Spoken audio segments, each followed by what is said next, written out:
in the Brothers K.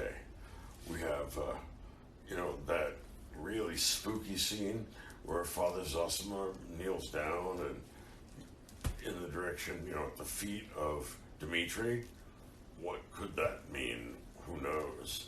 And then, of course, the Grand Inquisitor is a mind bend as well, but also because it's not just the story, the fact that Ivan gets a kiss from Alyosha. That trumps all speech. In other words, you've gotten past what you can do with language now, just like Jesus did. And that's the point. All the great achievements in, how can I put it, in literature and music and what you might call the communicative arts always seem to yearn to break the boundaries of that and to move into something else. If you listen, and we'll talk about this, to the last movement of Beethoven's Ninth, there's just so much going on in the first three movements that it has to break into singing, because that's the final stage in the development of this astonishing godlike sound. So yeah, he's trying to break the boundaries of music, and literary figures that try and break the boundaries of literature are often interesting. It's not always the case that they're worth reading, but in the case of Dostoevsky, they are. So we got that weird scene with Father Zosima. We got that other very strange scene, the Grand Inquisitor. There's nothing quite like that, the burden of freedom. And then we also get this very gnarly scene with the devil and Ivan. And there are lots of interesting arguments that one might have, looking back at that, trying to figure out, okay, what is this? What is it that's being described here? Is this something like delirium from a fever? Is this a dream? Is this a section of Ivan's unconscious manifesting itself?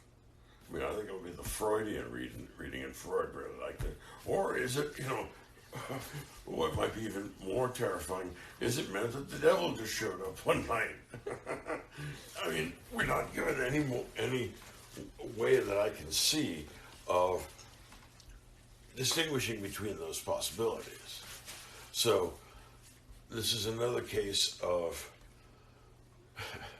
pushing the envelope of literature. And I've always thought that scene with Ivan, and when he testifies, and everybody's looking at him gravely because he's the intellectual, explains that he's had a chat with the devil. He looks absolutely insane. Yeah. Because he's still in that sort of delirium, so he looks physically sick too, and he's dragging his carcass up there saying, I talked to the devil. He said, you're all full of shit. Yeah. And they are. They are. See, that would be one of the most diabolical things the devil could do.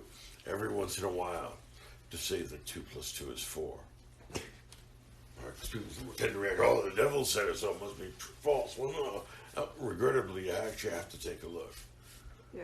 It's like as I was reading the line where he says, who has not wished for his father's death, it was like it kind of echoed. It's the universal Oedipus complex that Freud talked about. Now, that may be bunk. Yeah. I think it's very likely is, but, generational conflict happens. And particularly when, the parties are as weird and twisted as the Karamazov family. It's a completely male ambiance. There's no element of femininity here. And the story is an epic, right? It's gigantic. And the boys are all fragments of a fully developed human being. And the elder Karamazov is a monster. Mm-hmm. Right? But then again, so is Smerdyakov. Yeah. I found the ending to be very harrowing, because I was hoping that they would acquit Dmitri. Yeah, no I good. was hoping that they would. But they're going to get him. They're going to bribe somebody. He's going to get away. He's not going to. I didn't read the epilogue, but Yeah, I'll do that tonight. Oh yeah, they're going to get sent to America. Ivan, I think, is on the road to spiritual renewal. I think that once you encounter the devil, you can't actually leave God out of the equation. You believe in one of them or both, and I think his chat with the devil has convinced him in a way that no one else is going to be able to unconvince him. So yeah, he's on a different kind of spiritual journey to try and learn what's better than being reasonable. And that's Alyosha. And even when the children, who have been around Captain Snegerov's son, they throw up their caps and say, "Hooray for Karamazov!" And this is the way out. This is the best and most wholesome of the characters we met. He was not perfect, but he was good. And what made him good is that he pursued the imitatio Christi. He pursued the imitation of Christ in his life. So what we get in Dostoevsky is a very sophisticated defense of Christianity that's partially made up by these fascinating mystical symbols like Alyosha and his relationship with Father Zosima and all that. Rather than defend Christianity, what he does is lash out at some of the alternatives to Christianity that have been imported from Europe into Russia. And these things he regards as corrupt moral ideas. And revolutionary socialism and left-wing revolutionary agitation is just one of many. There's also scientific materialism, which denies the soul. So Dostoevsky is against all that stuff. He says, what he is a new kind of traditionalist who defends, not by writing theological treatises that nobody reads, but by writing novels, which is the verbal analog of drawing portraits, and having insight into the human experience in its varied forms. And he's going to try and give us an apology for the fact that he doesn't think that the European Enlightenment or European cultural traditions have anything to offer Russia. Remember, how this guy, I like the fact the Tsar had a sense of humor. Remember when pardoning him just as they were?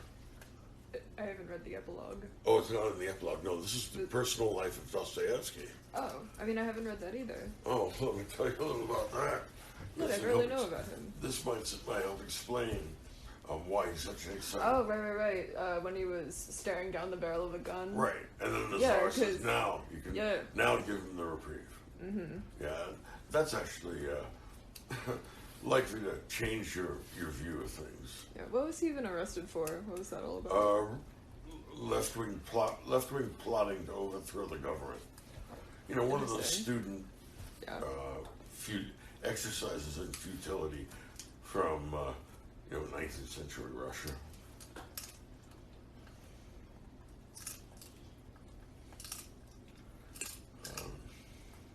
I suppose that her chewing is better than barking. It sure is. As a matter of fact, my chewing is better than barking. I don't know if you're aware of that. Yeah. I think everybody knows.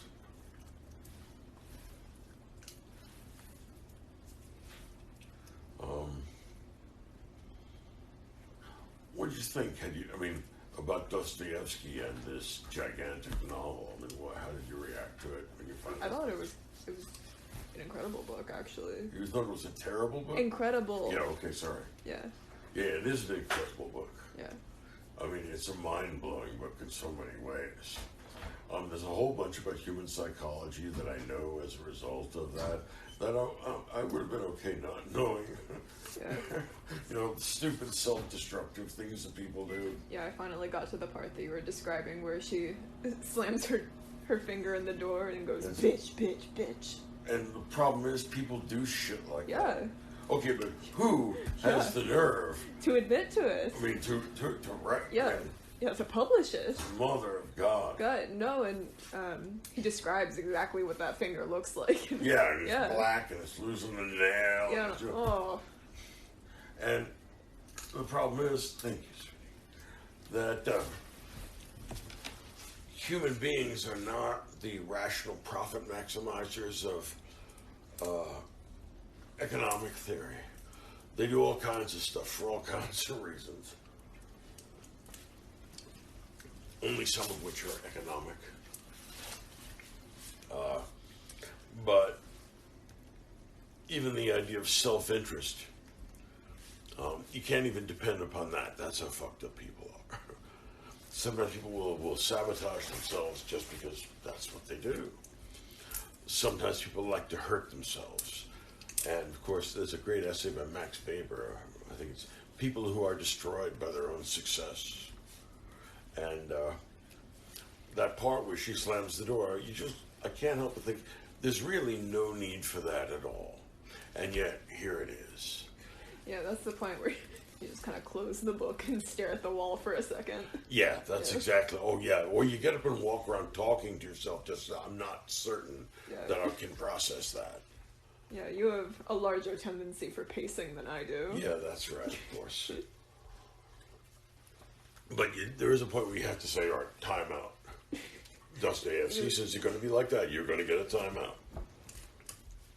Yeah. Well, it's like the ghost of Dostoevsky is staring at you without blinking. Well, that's true, right? I mean, you know, here's a chronic compulsive gambler and obsessed with religious questions and, I mean, an absolute genius of a writer. I mean, the greatest depth I could find in, in any novel. That's just my view. But also, I mean, much deeper psychologist than Freud could ever hope to be.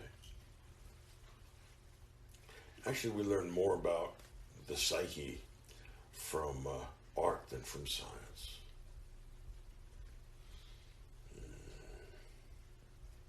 I think that science can tell you about other people, but art tells you about yourself. Yes, I think that's true. But the opposite is true too. Well, yeah. Well, I think that the difference is that if you're looking at an art piece and you don't know anything about the person that made it, you project yourself onto it. You'd have to have some sort of background knowledge to learn about someone else. Yep. That's why I find going to museums sort of like a sensory overload, because you have all of these different artists to try and fit into your mind and fit all of their experiences into yourself. It's like, God, there's only so much room in there. Well, that's true. I mean, that's why, you know, I never exhausted going to the Metropolitan Museum of Art. Yeah. You know? While I was in New York, I was there 10 years, and I used to be a regular. Same with the symphony, you know, same with the jazz clubs. I mean, there's so much to do. I try to keep up with it properly. That way, I figured when I got old, like I am now, if I were, say, as slow as a tortoise and didn't go much of anywhere, I'd still have been, you know, blessed with lots of good times in the big city. You have your own mental gallery now? I do, actually, yeah. Yeah. Well, also, it also has music in it, right? I remember when I told you to look at that second movement, or listen to that second movement of Beethoven's Pathétique. That's such a gorgeous piece. I mean, because it's so simple, and yet so aristocratic. It's so full of heroic resignation. I often think of Nathan Hale, the American patriot, being hanged, and he's walking up the scaffold, and he stops and says, "My only regret is I have one life to give for my country." I mean, it's that kind of, I'm going to stand up and face the music. And it's not scared, it's quite resolute. And I've always loved that particular piece. I hope maybe we'll get the chance to listen to Beethoven together. That would be a good thing.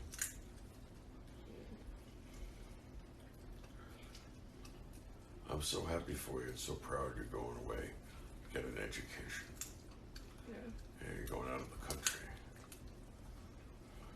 We've kind of slacked on our movies lately. We'll have to catch up with Clockwork Orange. That's fine. What did we miss last Sunday? Last Sunday, so 2 days ago, that was... I forget what it was. It was Love and something. I forget what the other word was. Oh, Love and Death. Yeah. By Woody Allen. Okay. Woody Allen really likes these big Russian novels, too. I'm sure he does. But he made a comic send-up of the Russians, and it's kind of true. They are sort of mental. I mean, there's a lot of crazy shit going on there. A lot of stuff dredged up from the guy's subconscious that also happened to be lurking in my subconscious that, you know, if it were fish, I'd just cut the line. I don't want this. You know what I'm saying? But he brings it up and puts it in everybody's face. You got one of these. I mean, bitch, bitch, bitch. And what is she, like 11? Something like that. And she's decided that she's engaged to Alyosha, but now she's not, and then she is again. So, yeah, that's a good sign. Yeah, right. We are thinking, well, that sounds like a match made in heaven, doesn't it? Bitch, bitch, bitch. Oh, good Lord. And yet, if Alyosha were to marry her, no doubt she would heal. Yeah, simply because of what a good man he is. Yeah, yeah. But I was born Ivan, and became Dmitri, and then now ended up being a bad version of Alyosha. Yes. They're actually going to stop me, St. Peter, and said, "I'm sorry, there's been a mistake." You see, I don't think that you're doing a bad job of Alyosha. I disagree with that. I did. No, I mean, No. Look, everybody likes Alyosha. He's kind to everybody. He's a sweetheart, and everybody can say, "Oh, he's such a lovely fellow." Whereas, as my students said, they gave me an epitaph while I was at Columbia, and it was, "This is my good side." Yeah.